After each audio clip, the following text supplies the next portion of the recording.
آل إبراهيم في العالمين إنك حميد مجيد. أعوذ بالله من الشيطان الرجيم. بسم الله الرحمن الرحيم.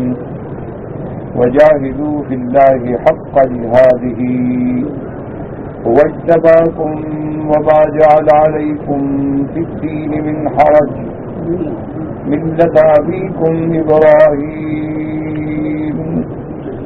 هو سماكم المسلمين من قبل وفي هذا ليكون الرسول شهيدا عليكم وتكونوا شهداء على الناس فأقيموا الصلاة وآتوا الزكاة واعتصموا بحبل الله هو مولاكم ونعم المولى ونعم النصير.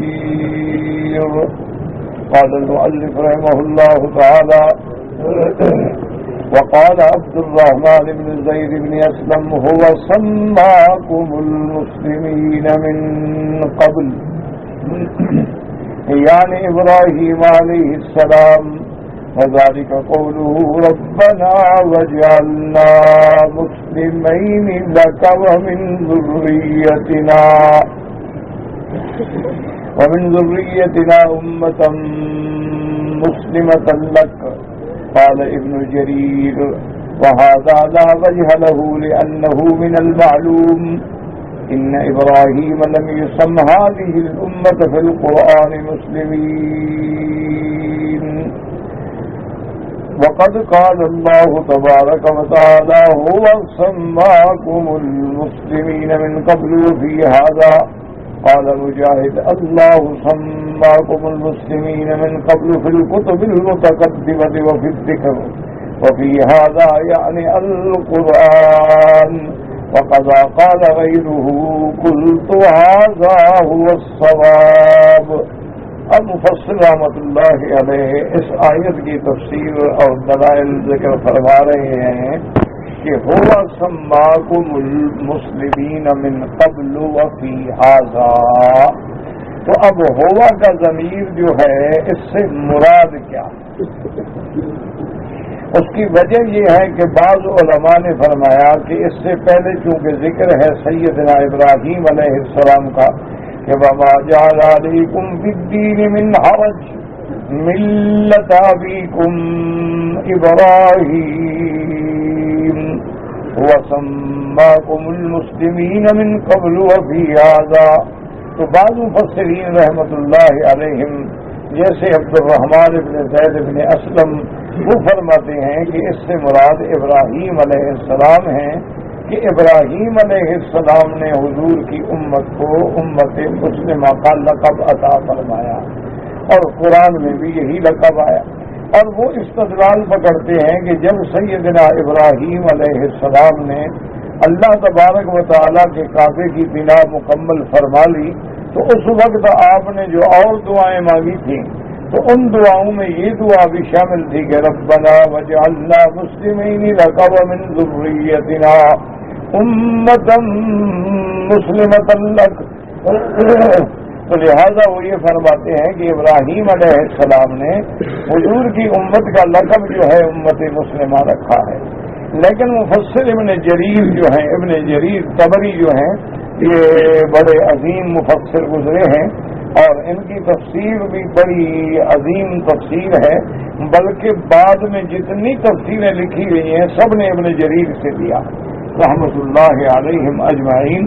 اور بڑی تفصیل سے ان کی عادت مبارک ہے کہ اقوال نقل فرماتے ہیں اور آخر میں جا کے پھر اول الاقوال جو راجح قول ہو اس کا ذکر فرماتے ہیں. اور اچھا یہ بھی یاد رکھیں، خدا کی شان ہے کہ محمد ابن جریر طبری یہ اہل سنت والجماعت کے عظیم انسان ہیں، بلکہ امام اہل سنت. اچھا اللہ کی شان ہے کہ شیعہ میں بھی ایک آدمی ایسا گزرا ہے، یا تو اس نے خود ایسے نام بنائے ہیں یا اللہ کی شان اتفاق ہے، اس کا نام بھی ہے محمد بن جریر طبری، یعنی نام محمد ہے، باپ کا نام جریر ہے بھی تبرستان کا، اور یہ بھی محمد بن جریر طبری ہیں. بہت لوگوں کو دھوکہ دیتے ہیں، وہ اپنی کتابوں کے حوالے دے کہتے ہیں یہ ابن جریر طبری نے لکھا ہے. تو ابن جریر طبری ان کا مراد ہوتا ہے، ہمارا مراد نہیں ہوتا. تو بعض اوقات نام جو ہے نا، ہم نام ہونے کی وجہ سے بھی بڑا دھوکہ لگتا ہے۔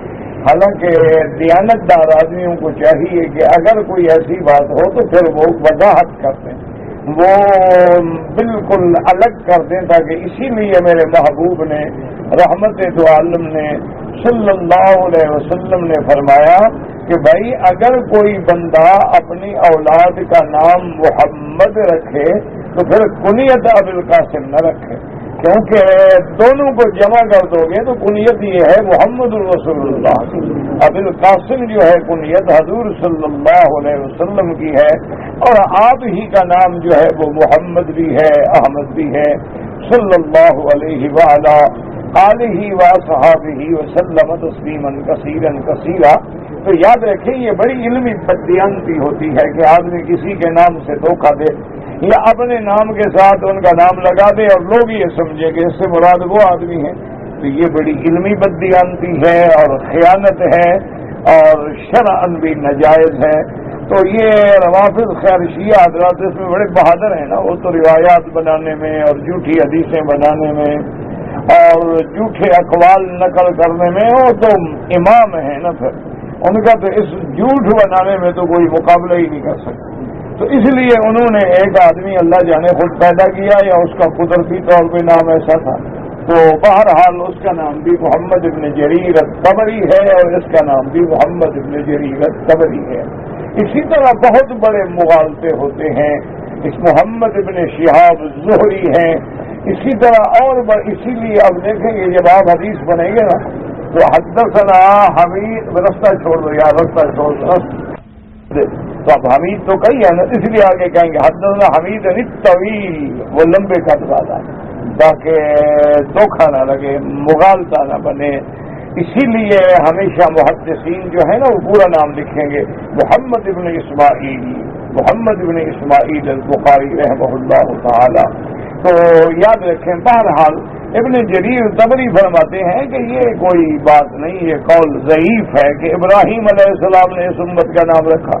تو ابراہیم علیہ السلام کے زمانے کے بعد تو کتنے پیغمبر آئے، کتنے نبی آئے، تو ابراہیم علیہ السلام کا نام رکھنا جو ہے یہ کوئی قوی دلیل نہیں ہے اور نہ یہ کوئی حجت والی بات ہے، اور نہ قرآن میں ابراہیم علیہ السلام اچھا اس اپنے زمانے میں تو رکھا، لیکن یہاں تو یہ ہے نا کہ هو سماکم المسلمین من قبل وفی ھذا، کہ قرآن میں بھی نام امت مسلم، تو قرآن میں ابراہیم علیہ السلام نے نام کیسے رکھا؟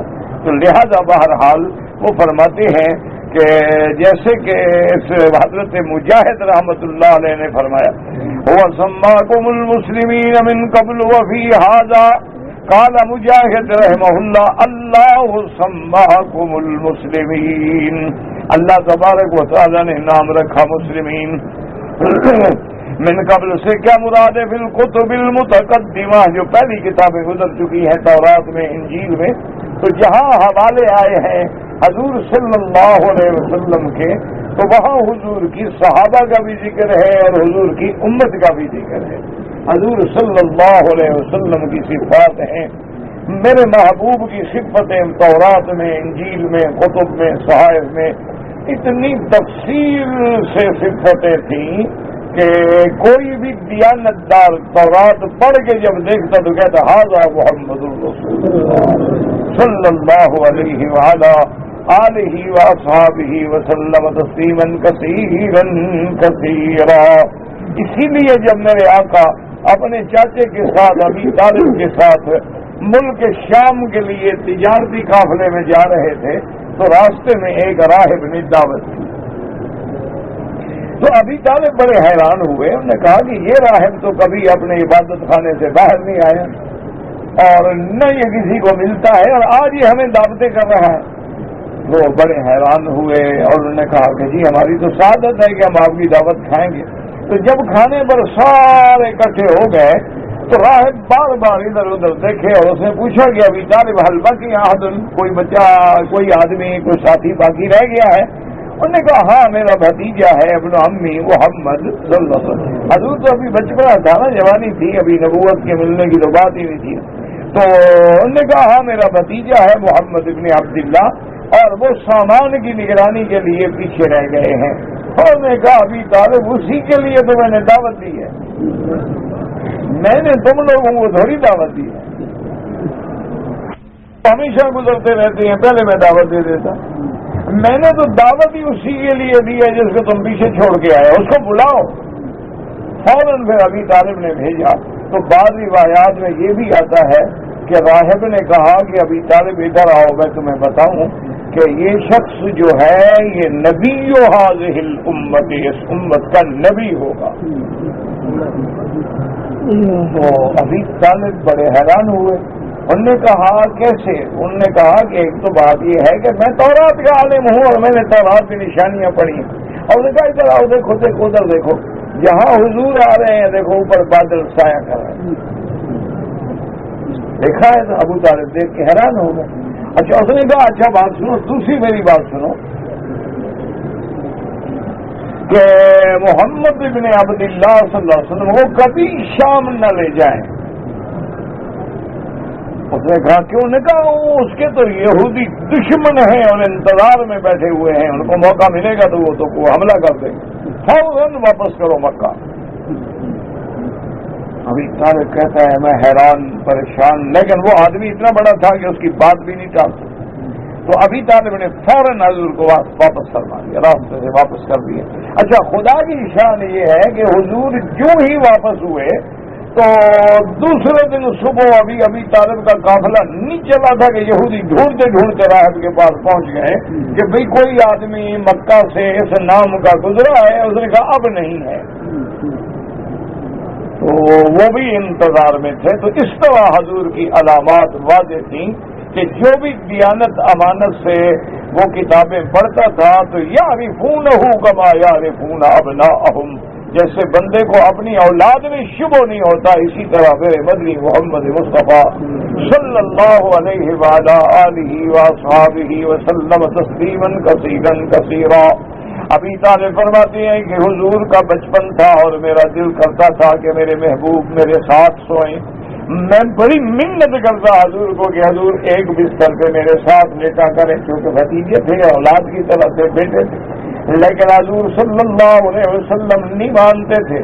کبھی کبھی میں مشقت سے اور جبر سے حضور کو اپنے ساتھ لٹا لیتا اور میں کہتا کہ محمد مصطفیٰ اخلا قمیص رکھا، اپنے قمیص اتار دو، گرمی ہے، گرمی کی تکلیف ہوگی۔ حضور فرماتی آپ میں مجھے میرے حال پہ رہنے دو، میں قمیص کبھی نہیں اتاروں گا، میں اسی طرح لیٹوں گا۔ اور ابھی طالب کہتی ہیں کہ خدا کی شان ہے کہ جس دن حضور میرے بستر پہ لیٹتے تھے، میں جب صبح اٹھتا تھا تو میرے سارے بدن میں خوشبو بھری ہوئی ہوتی تھی محمد مصطفیٰ صلی اللہ علیہ وآلہ آلہ وصحبہ وسلم تسلیما کثیرا کثیرا، کیونکہ اللہ نے آپ کے پسینے میں بھی خوشبو رکھی تھی کہ حضور کے پسینے کو صحابہ اور بیویاں جمع کر کے بند رکھ کے عطر کی طرح استعمال کرتے تھے۔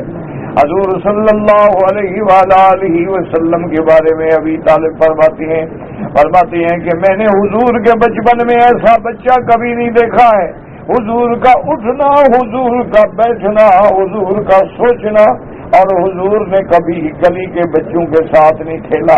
حضور صلی اللہ علیہ وسلم کو میں نے کسی کو بچپن میں بھی گالی دیتے ہوئے نہیں دیکھا۔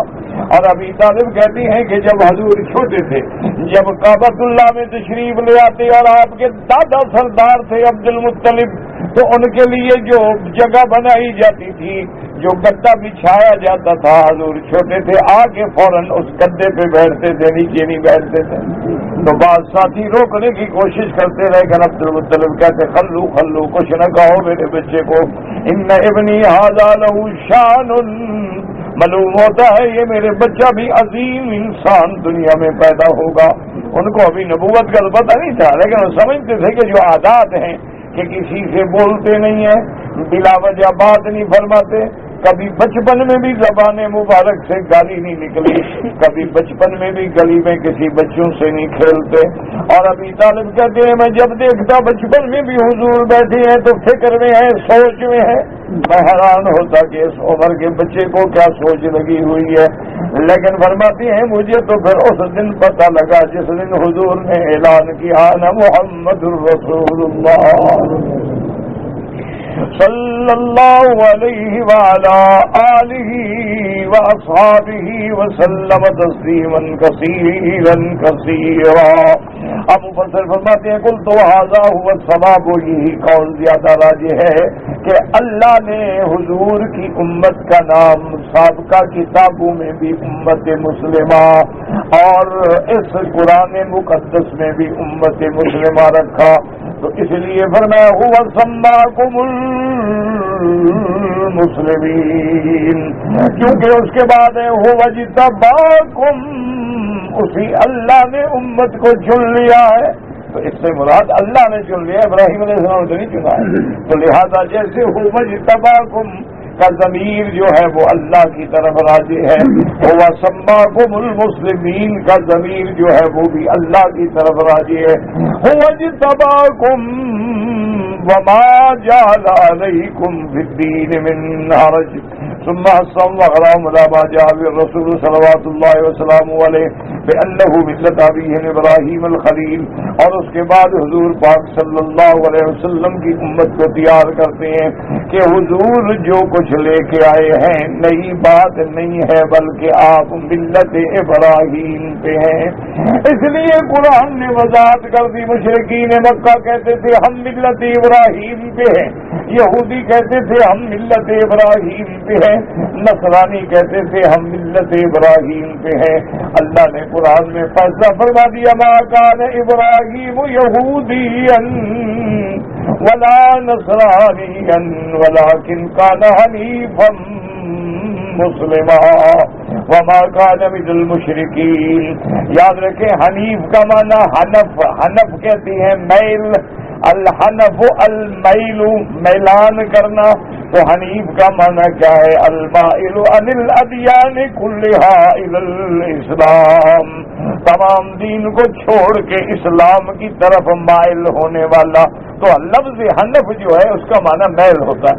لیکن ایک بات یاد رکھیں کہ لغت عرب کے اندر خیر کی طرف میلان ہو تو کہتے ہیں حنف، اور اگر برائی کی طرف میلان ہو تو کہتے ہیں الحاد۔ ومن يرد فيه بإلحاد بظلم نذقه من عذاب أليم۔ ثم ذكر منته تعالى على هذه الأمة بما نوه به من ذكرها والثناء عليها في سالف الدهر وقديم الزمان في كتب الأنبياء يتلى على الأحبار والرهبان۔ اس کے بعد اللہ پاک نے اپنا احسان ذکر فرمایا اس امت محمد مصطفیٰ صلی اللہ علیہ وسلم پر کہ اللہ نے تمہاری مدح بیان فرمائی، اور اللہ نے یہ بھی بتایا کہ پچھلے زمانے میں قدیم زمانے فی کتب الانبیاء، انبیاء کی کتابوں میں بھی تمہارا ذکر ہے، احبار اور رہبان پڑھا کرتے تھے، اس لیے فرماتی ہوں وَسَمَّاكُمُ الْمُسْلِمِينَ مِنْ قَبْلُ وَمِنْ قَبْلَ هَذَا الْقُرْآنِ وَفِي هَذَا، یعنی قرآن سے پہلے بھی اور قرآن کے اندر بھی، روالنسائی عند تفسیر هذه الآية انبانا الشام بن عمار قال حدثنا محمد بن شعيب قال انبانا معاوية بن السلام ان اخاه زيد بن السلام اخبره عن ابي سلامة انه اخبره قال اخبرني الحارث الاشعري رضي الله تعالى عنه عن رسول الله صلى الله عليه وسلم قال من دعا بدعوى الجاهلية فإنه من جزاء جهنم۔ قال رجل يا رسول الله وإن صام وصلى؟ قال نعم وإن صام وصلى فادعوا بدعوة الله التي سماكم بها المسلمين المؤمنين عباد الله۔ اب مفسر رحمۃ اللہ علیہ فرماتے ہیں کہ امام نسائی نے اس آیت کی تفسیر کے ضمن میں یہ حدیث نقل فرمائی ہے، حارث اشعری رضی اللہ تعالیٰ عنہ روایت کرتے ہیں ان رسول اللہ صلی اللہ علیہ وسلم، آپ نے فرمایا من دعا بدعوى الجاہلیہ، اگر آج بھی کوئی جاہلیت کے دعوے کی طرف پکارے تو اس کا معنی یہ ہے کہ وہ خود جہنم کے آگ کا حصہ بن گیا۔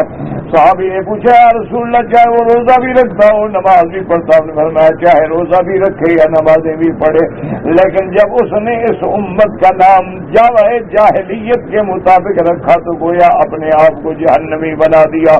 کیونکہ اللہ پاک نے اس امت کا نام رکھا ہے مسلمین المؤمنین عباد اللہ. وقد قدمنا هذا الحديث بطوله عند تفسير قوله تبارك وتعالى یا ایھا الناس اعبدوا ربکم الذی خلقکم والذین من قبلکم لعلکم تتقون. ان سورۃ البقرہ مفسر فرماتا ہے میں نے اس حدیث کی تفصیل پوری حدیث مبارک جو ہے وہ اس آیت کے مقام تفسیر میں ذکر کی تھی تاکہ کوئی دیکھنا چاہے تو اسی آیت کی جگہ کھول کے اس حدیث مبارک کو پڑھ سکتا ہے.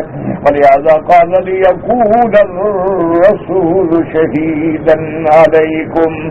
اللہ کے پیغمبر تم پہ گواہی دیں گے اور تم ساری دنیا کی امتوں پہ گواہی دو گے. کیونکہ یہ قاعدہ ہے قیامت والے دن اللہ جب بلائیں گے تو ہر امت کا پیغمبر گواہی دے گا کہ میری امت نے کیا کیا. وَكَيْفَ إِذَا جِئْنَا مِنْ كُلِّ أُمَّةٍ بِشَهِيدٍ وَجِئْنَا بِكَ عَلَىٰ هَٰؤُلَاءِ شَهِيدًا. ہر پیغمبر کو اللہ بلائیں گے, ہر نبی کو بلائیں گے, بتلائیں آپ کی امت نے کیا جواب دیا ہے. تو بعض امتیں انکار کر دیں گی کہ ہمیں تو دعوت ہی نہیں دی توحید کی. تو اب اللہ فرمائیں گے پیغمبر سے کہ گواہ دو. وہ کہیں گے کہ یا اللہ میری گواہی امت محمد مصطفیٰ دے گی. تو حضور کی امت کو بھی اللہ نے پوری دنیا کے لیے اور انبیاء کے لیے بھی گواہ کا مقام عطا فرمایا ہے. اور بعض علماء فرماتے ہیں شہید کا معنی جب گواہ ہے تو گواہ کون ہوگا؟ جو عادل ہو, صادق ہو, سچا ہو. جھوٹے کو بے ایمان کو کون گواہ بناتا ہے؟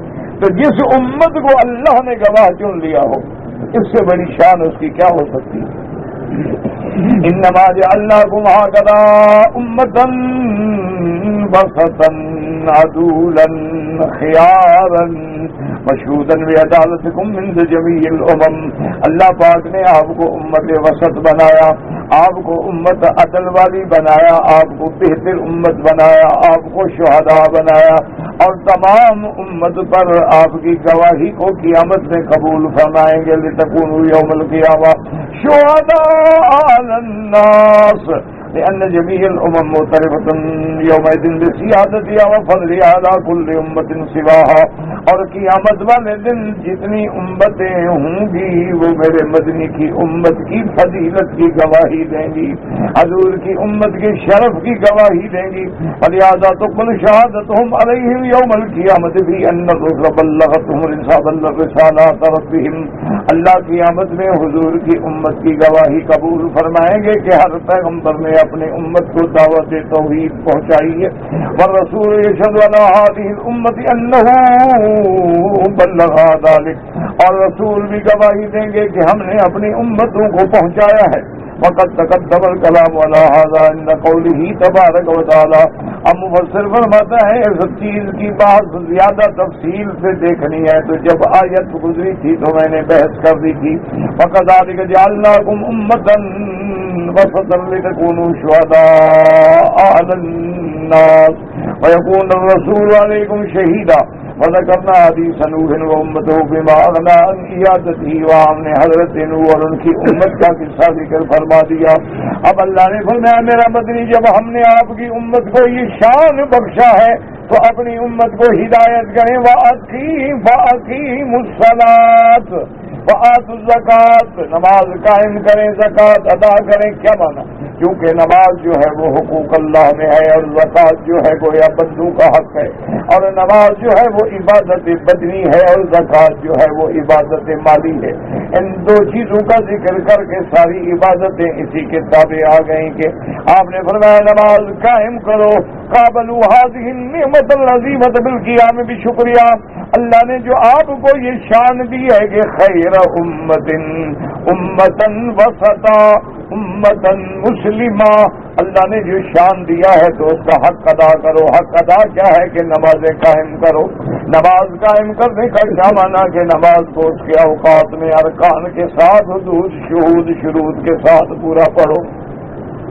وَأَدُّوا حَقَّ اللَّهِ عَلَيْكُمْ فِي أَدَاءِ مَا افْتَرَضَ وَطَاعَةَ مَا أَوْجَبَ تَرْكَ مَا حَرَّمَ. تو اللہ نے جو تم پہ فرض کیا وہ ادا کرو. اللہ نے جو حکم دیا اس کی اطاعت کرو. اللہ نے جن چیزوں سے منع کیا ہے رک جاؤ. ومن اہم ذالک، ان سب میں سے اہم عبادات کیا ہے؟ اقام الصلاۃ و ایتاء الزکوٰۃ وهو الإحسان إلى خلق الله بما أوجب للفقير على الغني من إخراج جزء نذر من ماله بسنة الضعفاء والمحاويج. اہم عبادات میں کیا ہے کہ نماز قائم کرو، زکوٰۃ ادا کرو. کیا مانا؟ اللہ کے بندوں پہ احسان کرو، مسکینوں پہ احسان کرو. اور اللہ نے فرض کیا ہے غنی پہ کہ اپنے مال میں سے تھوڑا سا 2.5% سال کے اندر غریبوں کو، محتاجوں کو دیا کرو، تاکہ تیرے مال کی بھی زکوٰۃ ہو، پاکیزگی ہو. کما تقدم بیانہ و تفصیلہ فی آیت الزکوٰۃ من سورۃ التوبہ. اب مفسر فرماتے ہیں کہ زکوٰۃ کے احکام کی تفصیل جو ہے سورۃ توبہ میں آیت الزکوٰۃ میں نے بیان کر دی ہے. اس کے بعد اللہ نے حکم دیا وَاعْتَصِمُوا بِاللَّهِ هُوَ مَوْلَاكُمْ فَنِعْمَ الْمَوْلَى وَنِعْمَ النَّصِيرُ. وَاعْتَصِمُوا بِاللَّهِ مَنْ اعْتَصَمُوا بِاللَّهِ وَاسْتَعِينُوا بِهِ وَتَوَكَّلُوا عَلَيْهِ وَتَأَيَّدُوا بِهِ. اسی سے مدد پکڑو، اسی پہ آسرا رکھو، اسی پر توکل کرو، اسی سے تائید حاصل کرو. کیونکہ اللہ کے سوا کسی کی مدد مانگنا، کسی کی مدد پکڑنا، کسی کو پکارنا شرک ہے. اس لیے فرماتے ہیں وَاعْتَصِمُوا بِاللَّهِ هُوَ مَوْلَاكُمْ. مولاکم مانا حافظکم، وہ تمہاری حفاظت کرنے والا، ناصرکم تمہاری مدد کرنے والا، مظفرکم علی اعدائکم اور دشمنوں پہ تمہیں کامیاب کرنے والا. اللہم انصرنا علی اعدائک اعداء الدین. اللہم انصر الاسلام والمسلمین. اللہم انصر المجاہدین فی کل مکان. فرماتے ہیں فَنِعْمَ الْمَوْلَى وَنِعْمَ النَّصِيرُ. اور جس کی مدد کرنے والا خدا ہو، اس سے پھر بہتر مدد کرنے والا کون؟ جس کی حفاظت کرنے والا خدا ہو. اللہ تبارک و تعالیٰ سے دعا مانگا کرو، یقین کامل کے ساتھ دعا مانگا کرو، اسی پہ توکل کیا کرو، اسی کا سہارا لیا کرو. اسی لیے بزرگوں نے کہا کہ مالی سوا قریب باب کہیلتن، کہ مولا تیرے دروازے کے سوا میرے پاس تو کوئی دروازہ نہیں جس سے میں مانگوں. وَلَئِن رُدِدتُّ فَأَيُّ بَابٍ نَقْرَعُ، اگر تو نے بھی ٹھکرا دیا تو پھر میں کہاں جاؤں؟ اللہ اکبر. اللہم لا تردنا عن بابک خائبین، اللہم لا تجعلنا من القانتین، اللہم لا تجعلنا من الآیسین. یا رحمان یا رحیم فرحمنا یا ارحم الراحمین واحفظنا فإنک خیر الحافظین. اب اس کے بعد فرماتی ہیں فَنِعْمَ الْمَوْلَى وَنِعْمَ النَّصِيرُ نِعْمَ الْوَلِيُّ وَنِعْمَ النَّاصِرُ مِنَ الْأَعْدَاءِ. سب سے بہتر مدد فرمانے والے، دشمنوں پہ غلبہ دینے والے. قال وهب بن الوتي قل الله تعالى ابن آدم اذكرني إذا غضبت واذكرك إذا غضبت فلا أمهك في من أمهك وإذا ظلمت فاصبر وانظر بنصرتي فإن نصرتي لك خير من نصرتك لنفسك. ایک روایت میں آتا ہے اللہ فرماتے ابن آدم کے بیٹے جب تجھے غصہ آئے تو مجھے یاد کرو تاکہ اذکروں کا، اور میں بھی تجھے اپنے جلال میں یاد کروں گا اور تیرے نام کو نہیں مٹاؤں گا ان لوگوں میں جن کے نام میں مٹانے والا ہوں. اور جب اذا ظلمت فاصبر، اور جب تک کے ظلم ہو تو صبر کرو. وارض بنصرتی، اور میری مدد طلب کر کے اپنے آپ کو راضی کرو. فإن نصرتی لک خیر من نصرتک لنفسک، میری مدد تیری اپنی ذات کی مدد سے زیادہ بہتر ہے، لہذا مجھ سے مدد پکڑو، میری مدد طلب کرو اور اسی پہ راضی رہو. جب تم میری مدد پکڑو گے تو تم خود کیا کر سکتے ہو؟ اللہ تبارک و تعالیٰ پھر تیری مدد فرمائیں گے. رواه ابن حاتم واللہ عالم. آخر تفسیر سورۃ الحج وللہ الحمد والمنہ. الحمدللہ تفسیر سورۃ الحج اللہ نے اپنی رحمت سے مکمل کرنے کی توفیق بخشی ہے. وَيَلِيهِ سورۃ المؤمنون انشاءاللہ. اس کے بعد سورۃ المؤمنون آئے گی. اللہ نصیب فرمائیں اور اللہ عمل کی بھی توفیق دے. کہتے جی کہ آپ کہتے ہیں کہ غیر محرم عورت کے چہرے پر نظر نہیں پڑنی چاہیے، اور یہاں تو طواف میں ہر ملک کی عورتیں ہیں اور خوبصورت بھی بہت ہیں اور چہرہ بھی کھلا ہوا ہے، امتحان تو یہی ہے، عورتیں نہ ہوں تو پھر تمہارا کیا امتحان ہے؟ نہ جب عورتیں نہ ہوں دروازہ بند کر کے بیٹھو، کہو میں نہیں، میری نظر کسی بھی نہیں پڑی، ہے ہی نہیں تو پڑے گی کیا؟ نا اگر آدمی عورت ہو ہی نہ، پھر امتحان تو یہی ہے کہ امراۃ العزیز ہے، اس دور کے وزیر خزانہ کی بیوی ہے، محلات ہیں، دولت ہے، حسن ہے، جوانی ہے، پھر اہتمام ہے، عشق کا جذبہ ہے، سارے محلے کے دروازے بند ہیں، اس کے بعد یوسف کو دعوت دیتی ہے، فرماتے ہیں معاذ اللہ، کمال تو اسی کا نام ہے، اللہ کے بندے یہی تو کمال ہے کہ ہر طرف جلوے ہیں لیکن تیری نظر نیچے ہے۔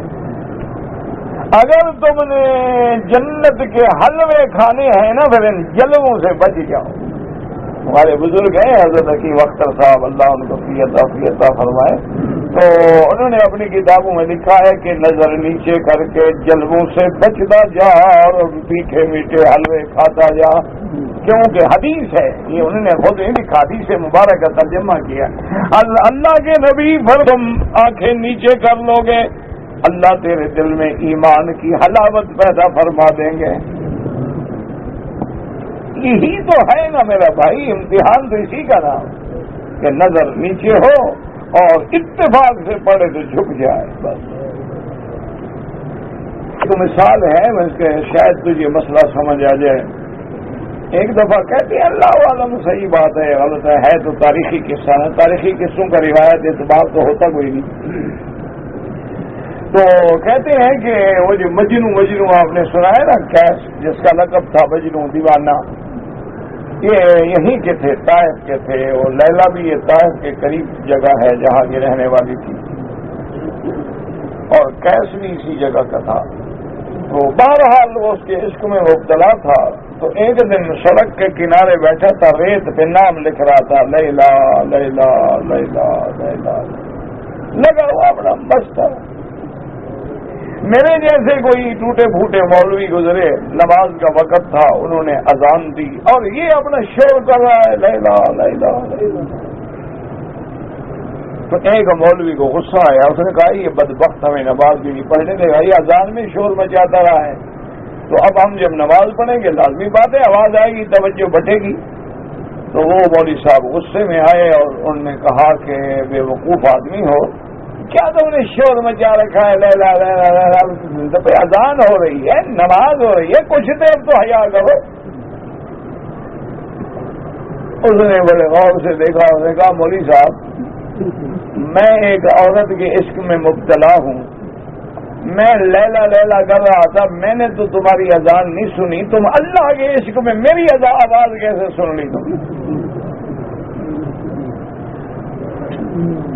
انہوں نے کہا میں مجنوں نہیں، تم پاگل ہو، ابھی تم خدا کے عشق میں سچے ہو نہیں، اگر تم اللہ کے عشق میں سچے ہوتے اور تیری زبان پہ اللہ اکبر آتا تو پھر اور کوئی آواز آ سکتی ہے؟ اگر تیرا ایمان سچا ہے، یہی تو کمال ہے کہ کعبے کی عظمت ہو، جلال ہو اور نظر جھک جائے کہ میری بیٹی ہے، میری بہن ہے، میری ماں ہے، میری بچی ہے۔ اور اس حدیث پہ بھی دل میں ہمیشہ خیال رکھا کرو، میرے محبوب نے فرمایا جب تم کسی کی بیٹی پہ نظر ڈالتے ہو انتظار کرو تیری بیٹی پہ بھی لوگوں کی نظریں پڑیں گی۔ اسی طرح ہے کہ جب تم کسی غیر عورت سے زنا کرتے ہو انتظار کرو تیرے خاندان میں بھی زنا ہوگا، تم نے بھی بدلہ دینا ہے، وہ بھی تو کسی کی بیٹی ہے نا۔ آج تم ظالم ہو، جابر ہو، لڑکیوں کو پکڑ کے اجتماعی زیادتیاں کرتے ہو، انہیں ننگا کر کے بازاروں میں گھماتے ہو، نچاتے ہو، فکر نہ کرو، اللہ پہلے تو اسی دنیا میں بدلہ لے لے گا نا، بندہ اگلا مقام تو بہت مشکل ہے۔ یہ کوئی بڑی بات نہیں ہے کہ تم خدا کے کعبے میں آ کے عورتوں کو دیکھتے ہو، یار کعبے پہ نظر ہو میرا عورت کیا ہے؟ اگر تیرے دل میں اس گھر کی عظمت ہو کوئی مسئلہ ہی نہیں ہے عورت کا. اور ایک بات یاد رکھو کہ صرف اس نظر کی حفاظت فرما لو نا، اس نظر کو ان حسین چہروں سے ہٹا لو نا، تو پھر اللہ اس میں نور ایمان کی روشنی پیدا کرتے.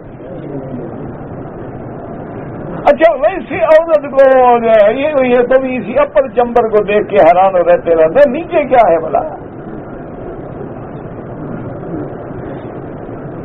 ایک فتنہ ہے، ورنہ تو پیشاب کی جگہ ہے اور کیا ہے. حضرت شاہ جی رحمت اللہ علیہ کشمیری محدث گزرے ہیں، ان کی جب شادی ہوئی جوانی تھی تو دوستوں نے چھیڑا، انہوں نے کہا حضرت آپ کی شادی ہو گئی، آپ نے ہمیں سہاگ رات کا کوئی واقعہ ہی نہیں سنایا. حضرت کی آنکھیں سرخ ہو گئی، پر میں خدا کی قسم ہے اگر میرے نانے کی سنت نہ ہوتی میں کبھی شادی نہ کرتا. یہ عالم کی شان ہے کہ پیشاب کے مقام پہ بیٹھا ہوتا ہے. فرمایا لیکن میرے نانے کی سنت ہے، اور اللہ نے توالد و تناسل اسی طرح رکھا ہے کہ نسل چلتی رہے، اولادیں پیدا ہوتی رہیں، یہ دنیا بڑھتی رہے. ورنہ یہ بھی کوئی فخر والی بات ہے کہ تمہیں قصہ سناؤں کہ میری سہاگ رات کیسے گزری ہے؟ یہ کوئی قابل تعریف بات ہے. اسی لیے حضرت علی فرماتے تھے رضی اللہ عنہ، سیدنا علی فرماتے تھے عجبت من رجل، فرماتے اس بندے سے میں تعجب کرتا ہوں کیسے آپ کو خان، چودھری، وڈیرا، سردار، گودا کہلاتا ہے، جو 2 دفعہ پیشاب کی جگہ سے نکلا ہے. نا جب نطفہ ٹھہرتا ہے تو کہاں سے نکلتا ہے نطفہ؟ پیشاب کی جگہ. جب بچہ پیدا ہوتا ہے کہاں سے نکلو گے؟ منہ سے. پیشاب کی جگہ سے. اکڑ پھر کس بات کی؟ جو بندہ 2 دفعہ پیشاب کے مقام سے گزرے. حضرت علی فرماتے ہیں دیکھو جب اکڑ کے چلتا ہے مجھے حیرت ہوتی ہے، یار بڑا خان بن رہا ہے، نکلے کہاں سے ہو؟ اور پھر اللہ نے تمہیں 9 مہینے قید کہاں رکھا ہے؟ کسی ایئر کنڈیشن کمرے میں، گندی پیشاب کی جگہ میں، رحم میں. اور تمہاری غذا کیا بنائی ہے؟ وہ گندا خون حیض کا جو نکلتا تھا نا وہ بند ہو جاتا ہے، وہ تیری غذا بن جاتی ہے. اس لیے حمل میں حیض بند ہوتا ہے نا. آگے پیچھے عورت کو ہر مہینے حیض آتا ہے، لیکن جب حمل ہو جائے حیض نہیں آتا. کیوں نہیں آتا؟ وہ حضرت کی غذا بنتی ہے. پیشاب سے نکلا، خون پیتے کھاتے رہیں اور اس کے بعد اکڑ کے چلتے ہیں کہ بھی بندوں کو کچل ڈالیں اور یہ کرتے ہیں اور میں اور میں اور میں، کیا میں اور کیا میں، اور انجام کیا ہوگا؟ حضرت علی کے فرمان پڑھو نا تو حیران ہو جاؤ. آپ نے فرمایا کہ میں تعجب کرتا ہوں اس بندے پہ کہ کیسے کیسے غرور کرتا ہے اللہ کے سامنے، جس کے پیٹ میں بھی گندگی ہے اور مرنے کے بعد جس نے خود بھی ایسی بدبودار لاش بن جانی ہے کہ 2 دن گھر میں رکھ دو محلے والے بھاگ جائیں. اس لیے تکبر کس بات کا ہے؟ تکبر جو ہے بالکل اسی کی شان ہے کبریائی. اللہ کی شان ہے وہ کبریا ہے، اور کسی کا تکبر زیبا نہیں ہے. اس لیے ہمیشہ تکبر سے بچا کریں.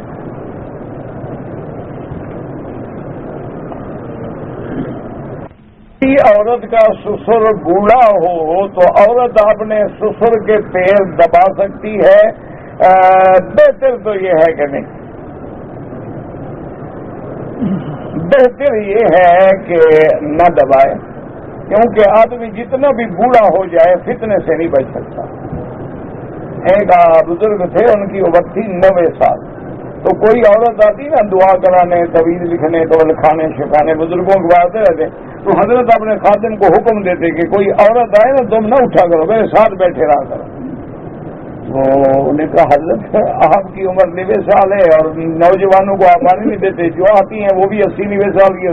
مگر میں شیطان کا پتہ ہے کسی وقت حرکت پیدا کر دے اور گناہ میں مبتلا ہو جاؤں. تو بہتر نہیں ہے جی پیر شیر نہ دبائیں بس. نہ اس کے بیٹے کو کیا ہو گیا ہے، اس کے ہاتھوں میں مہندی لگی ہوئی ہے. بیوی سے پیر دباتا ہے تو وہ خود منحوس کیا ہے، اس کو کیا ہے؟ بیوی کو کہو خاوند کے پیر دبائے، خاوند سے کہو اپنے باپ کے دبائے۔ کہتے جی کہ آدمی کی بیوی زندہ ہو، اس کی سالی فوت ہو جائے، کوئی محرم نہ ہو تو سالی کو یہ قبر میں اتار سکتا ہے؟ بیوی تمہاری مر گئی ہے، اس کو کہو اتار دے۔ ضروری تو اپنے بیوی کی بہن کو وہ لاش اٹھانی ہے؟ بیوی سے کہو اتار دے، عورتوں کو بلا لو اتار دو۔ مرنے کے بعد تو سالی کو معاف کرو۔ اسی لیے زندگی میں تو آدھی گھر والی کہتے ہو نا، اب مرنے کے مسئلے بھی پوچھ رہا ہے۔ یہ خط پڑھ کے ہم سمجھ جاتے ہیں کہ اندر کیا بلا ہے۔ پیری فقیری نہیں ہے، تجربہ ہو جاتا ہے۔ یہ نہ سمجھنا میں کوئی پیر فقیر ہوں، مجھے کشف اچھا کشف ہو جانا بھی کوئی پیری نہیں ہوتی، یاد رکھو۔ یہ جو لوگ حیران ہوتے ہیں نا جی حضرت نے بس کشف ہو گیا، اللہ کے بندے کشف تو جانوروں کو بھی ہو جاتا ہے، کشف تو ہندوؤں کو بھی ہو جاتا ہے، جوگیوں کو بھی ہو جاتا ہے، سادھوؤں کو بھی ہو جاتا ہے، مہنتوں کو بھی ہو جاتا ہے، انگریزوں کو بھی ہو جاتا ہے۔ کشف کیا ہے؟ یہ تو محنت ہے، ریاضت ہے۔ کشف کوئی بزرگی کی علامت ہے، اتباع محمد الرسول اللہ۔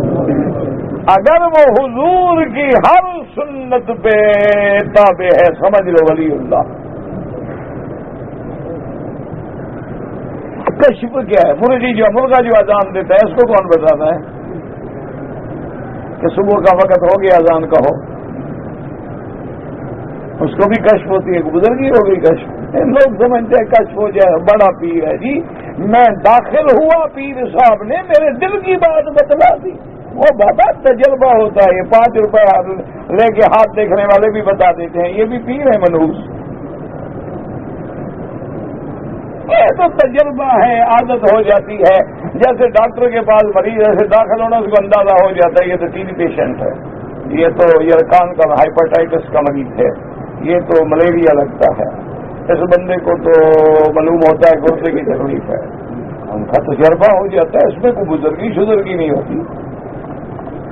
بزرگی ایک معنی میں یاد رکھو، ولی وہ ہے جو غلام محمد مصطفیٰ، بس اگر حضور کا غلام ہے اس کے جوتے ہمارے سر کا تاج ہے۔ باقی آگ پہ چلتا ہے، دریا پہ چلتا ہے، ہواؤں میں اڑتا ہے، لیکن داڑھی منڈا ہے، دجال ہو سکتا ہے، ولی نہیں ہو سکتا۔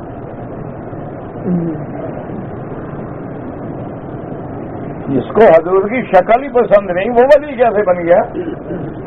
محبوب کی تو ہر چیز محبوب، حضور آپ کو محبوب ہے؟ ہاں جی، نہ سیدھی بات کرو بچے بھائی، حضور سب کو محبوب ہے تو محبوب کی ہر چیز محبوب ہوتی ہے یا آدھی؟ تو داڑھی کدھر گئی آپ کی؟ نہیں، حضور محبوب ہیں، داڑھی نالی میں، حضور محبوب ہے۔ کیسے محبوب ہیں جی؟ محبوب کی تو شکل ہی پسند نہیں تمہیں۔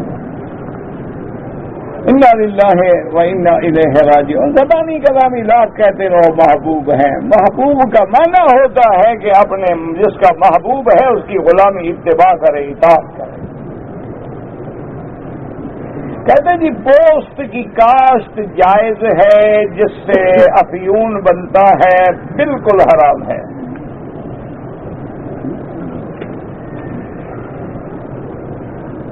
اگر آدمی اپنے کسی دوست کو تحفہ دے یا دعوت دے، بالکل دے تو سنت ہے، تحابو حضور نے فرمایا کہ دوسرے کو ہدیہ دیا کرو تاکہ محبت بڑھتی ہے۔ عمرہ کرنے کے بعد حج نہیں فرض ہوتا، جن پہ حج فرض ہے وہ فرض ہے، عمرے سے کچھ نہیں ہوتا۔ پھر قانون ہمارے ہاتھ میں نہیں، ہمیں رہنے کی اجازت نہیں، فرض کا کیا مانا؟ اگر احرام کی حالت میں بغیر ارادے کے بال ٹوٹ جائے کوئی جرمانہ نہیں۔ کچھ لوگ پیسے ادھار لیتے ہیں، 10 لاکھ لیتے ہیں اور 20 لاکھ واپس کرتے ہیں، ماشاءاللہ ایسے کو پاگل ہو گئے کیا؟